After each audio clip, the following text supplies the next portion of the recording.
नमस्कार मित्रांनो, आज आपण बनवणार आहोत चवळीच्या शेंगाची भाजी। आपण छोटे छोटे पीस असे कापून घेऊयात। चवळीच्या शेंगा आणि नंतर आपण धुवून घेऊयात स्वच्छ।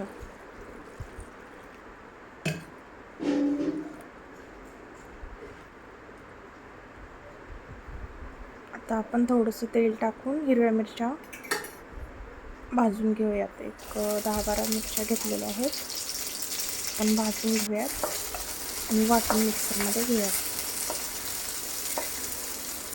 आता लगेचच अजून 1 चमचा तेल टाकून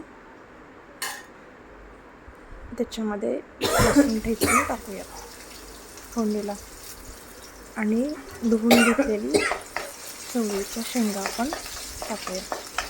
लसूण लालसर झाल्यानंतर चवळीच्या शेंगा टाकून घेऊया। लगेचच त्याच्यामध्ये 1 वाटीभर शेंगदाण्याचं कूट, मीठ, हळद आणि आपण वाटून घेतलेले हिरवी मिरचीचं वाटण आणि हलवून घेऊयात।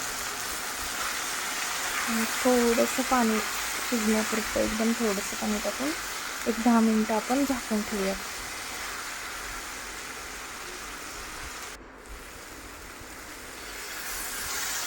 पाणी टाकल्यानंतर हलवून घेऊयात